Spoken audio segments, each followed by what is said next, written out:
Hi, and welcome back for day 5. That's right, day 5 of our series called How the Holy Spirit Helps Us.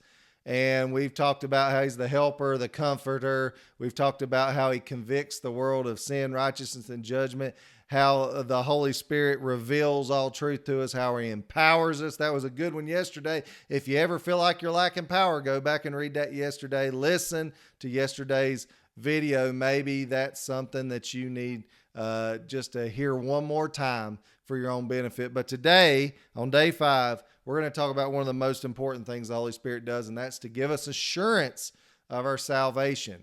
You know, so many people I know, they believe Christ for salvation, but then they feel like they themselves must hang on to it with a kung fu grip. And if they step out of line just a little bit, maybe they've lost their salvation, maybe they need to get resaved or even rededicate. And I've been there, I've rededicated my life to the Lord several times where I felt like I got out of step with him. But I think behind that, sometimes there's a different idea moving that somehow we're no longer God's because we stepped out of bounds. And I'm here to tell you that Jesus said that no man can pluck you from his Father's hand.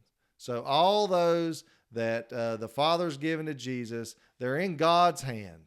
And if you're in Christ and Christ is in you, no man can pluck you from the Father's hand. Now, that don't mean that we can't wander and stray and fall and do all that kind of stuff.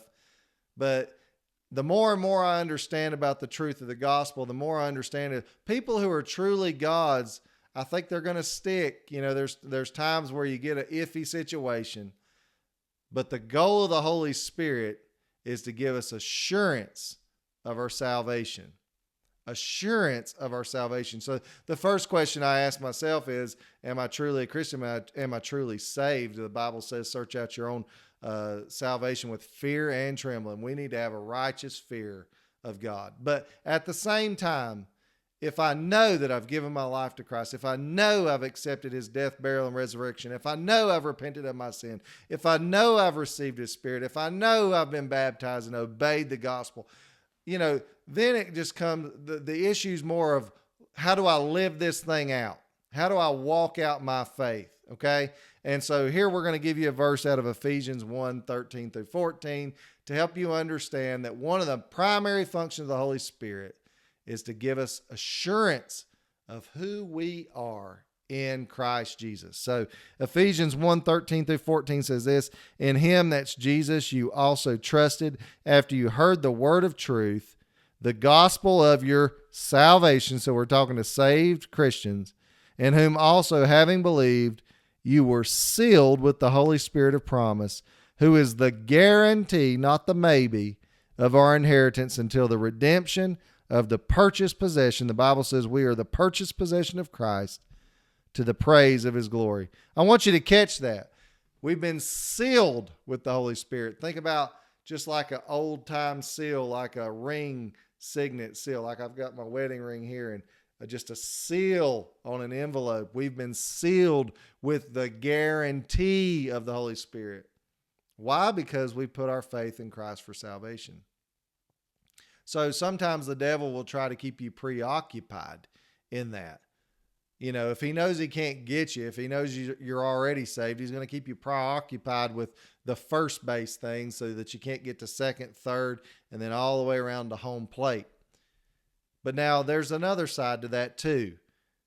If the Holy Spirit's dealing with you and at every turn you come up to the fact that maybe I'm not a Christian, then you need to give your life to Christ today. So it cuts both ways. But if you're a Christian and you've put your faith in Christ and you know it, you have the assurance of the Holy Spirit on your heart.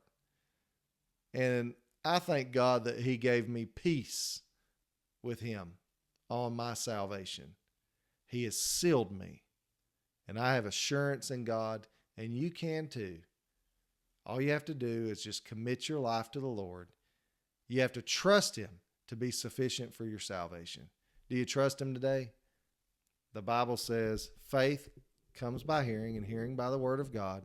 But it also says with the heart one believes unto righteousness, with the mouth confession or profession is made unto salvation. Right? Do you believe in your heart the gospel message that for God so loved the world that he gave his only begotten Son, that whosoever believeth in him, that's Jesus, shall not perish but have everlasting life? Have you repented? Have you turned your life to Christ? If so, confess him, and you can get the assurance that I have that when I meet my Maker, that I'm going to be welcomed in to the family of God.